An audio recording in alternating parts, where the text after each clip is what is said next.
Life throws unexpected expenses and emergencies at you. If you're not prepared, they can seriously put a huge dent in your finances, and you're probably already on the lookout for ways to boost your savings. But if you're struggling to get ahead, maybe it's time to take things a little bit more seriously. The average American household spends about $4,000 a year on unexpected expenses, according to this study from bankrate.com. That is a lot of money, but how many of those expenses are actually really unexpected? You can eventually expect your car to break down or your phone to die eventually, or get lost in the tub or the toilet. It's better to save for those costs so you don't have to put them on a credit card when they actually happen. But you know what's even scarier? Another Bankrate study noted in a recent report most Americans don't even have enough savings to cover an unexpected expense of $500 or $1,000. That's a problem if your car needs a new transmission or you even lose your job.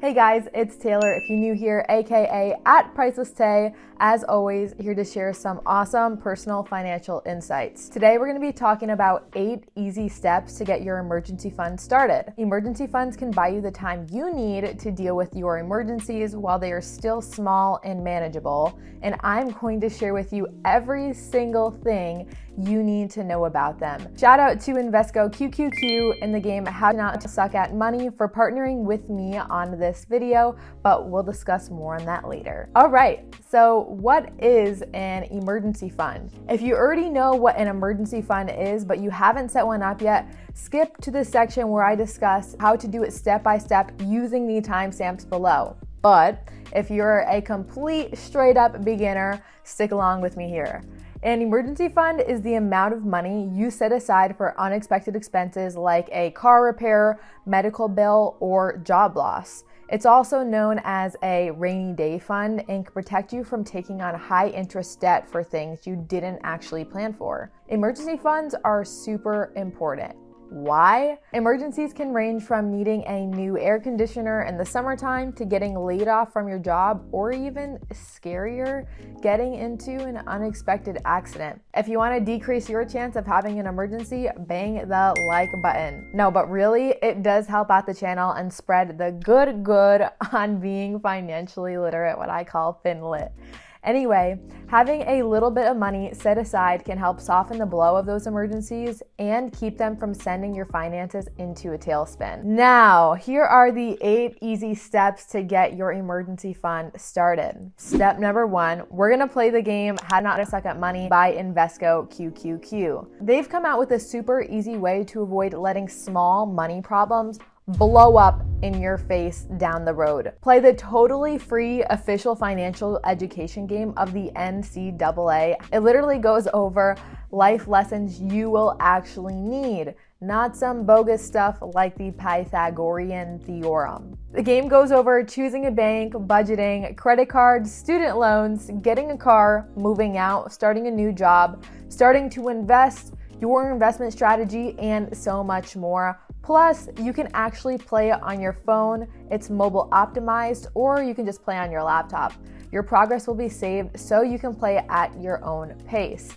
The link's down below to play. Again, thanks so much Invesco QQQ for sponsoring this video. All right, step number 2, make a budget and see where you can start saving more. Many experts recommend having 3 to 6 months worth of expenses in an emergency fund, but it's not a necessary one-size-fits-all method. A single person with no children, like me, might be able to get by with less, while a family with 2 income streams might need more. There's no formula for how much you need to actually keep in an emergency fund, but the basic idea is the more stable your income and expenses are, the smaller your emergency fund needs to be. If you're a freelancer who might have months with no income, then you need a larger emergency fund. For example, creators and influencers, since you're acting as a freelancer and brand deals don't come up all the time, you might need a larger emergency fund. One thing that is definitely worth considering is your monthly income and your expenses. Look at your budget and add up your monthly expenses like housing, food, utilities, and transportation. aka the necessary things. For some people, these expenses are relatively fixed, meaning they don't really change much, they're not variable, but others pay different amounts each month. If you have a regular income or expenses, look at the highest and lowest amounts over the past year so you'll know how to prepare for the worst if something unexpected occurs. Once you've added up your expenses, multiply them to 3 to 6 months to get your ideal emergency fund balance. If that number feels intimidatingly high, start small and work your way up by putting aside 10% of each paycheck until you reach your goal. As another aside, I understand this might be not realistic for some people as well. Put away as much as you can. It doesn't have to be that 10% mark. If you can do 5%, great. If you can't do 5%, try 2.5%. It's whatever works for you. Again, this method is not one size fits all. It's really up to you and your personal financial lifestyle in creating these different kinds of percentages. For example, if you earn $3,000 each month and you spend $2,500 per month, you're probably looking at a smaller emergency fund than somebody who nets $1,000 each month and spends $900 each month. The more money you need to live on and the less money you have coming in, the more important it is to have a safety net just in case times get tough. Another factor to consider is your debt load and living expenses. If you don't owe anyone anything, you don't have those lunch money IOUs, then having an emergency fund with $2,000 will probably be enough for most people, especially if your monthly expenses are extremely low. On the other hand, if you carry around a lot of debt or have high living expenses, like you're living in the Pentagon or the penthouse, if you're living in the penthouse of a skyscraper, then you'll need a bigger fund to ride out potential setbacks like unemployment. In general, financial advisors, not me,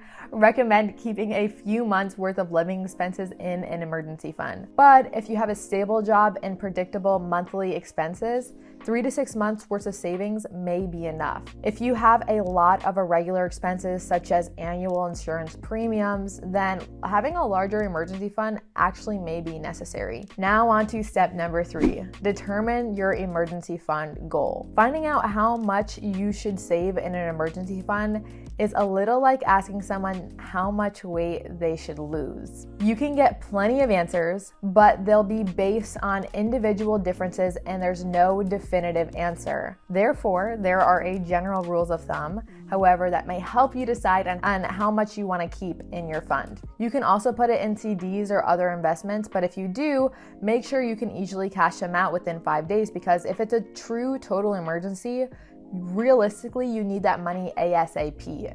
On to step 4, set up a direct deposit. By now, you've probably set up a direct deposit for yourself. If you haven't, are you living in the Stone Age? But did you know that you can also set up a direct deposit to your emergency fund account too? If you're that type of person who has to physically take out money out of your checkings account and place it into a separate savings, this can be an easy way around that problem.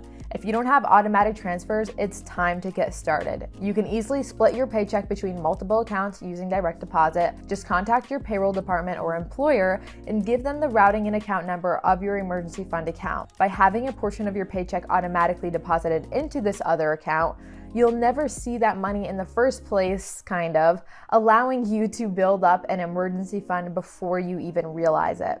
Now, an important note, although I've touched a little bit on this for those who caught it, but the best place I personally keep my emergency fund is in a high yield savings account and a prize linked savings account.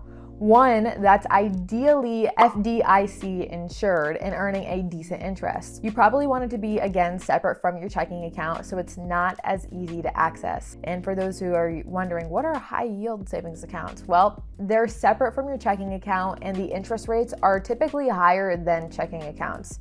This means you will earn more money on the balance in your savings account than you would if you just left it sitting in your checking account. Step 5. Gradually increase your savings. If all this sounds way too hard right now, because it is a lot, start with a smaller goal and build up from there. As an example, if you currently have $1,000 in savings, and I know that might be a stretch for some, that's the whole total of what you've been able to save so far. Set an initial goal of reaching $1,500, $1,500. If you're able to put $100 per month, you'll get to that point in about a few months. Then you can reset your sight on building up to $2,000 and so on until you reach your ultimate 6-month goal. It's time to take steps, not big leaps. Going on to step number 6, save unexpected income. Now, when extra income comes in from overtime pay, bonuses, and gifts, if it's your birthday, happy birthday, set aside 50% of it at least immediately into your emergency fund. Step 7, keep saving after reaching your goal. Continue building your savings in general. An emergency fund isn't the only way to save, and having other savings accounts and investing accounts can truly build up your wealth over time. And step 8, as a tip, use a bank account bonus to jumpstart your savings. If you haven't started your emergency fund bank, some banks actually give you bonuses for opening up a savings account. Banks often offer cash bonuses to new customers who open up an account with them. And to earn that bonus, you'll typically need to make a certain amount of deposits within 2 to 3 months of opening that account. For example, because we like applying these little theories in real life, you may get $150 for opening a checking account and setting up direct deposits for your paychecks. Keep in mind though that some banks do require that you keep the account open for at least 6 months or more to qualify for that bonus. All right, so you have made it to the end. Now you get this fun clip of me eating a cookie. Congrats. Make sure to go play the game How to Not Suck at Money by Invesco QQQ and learn more about your finances. It's a fun, free, easy game for people like you and I who want to get fin lit. Links listed down below, and I will see you in the next video. Peace.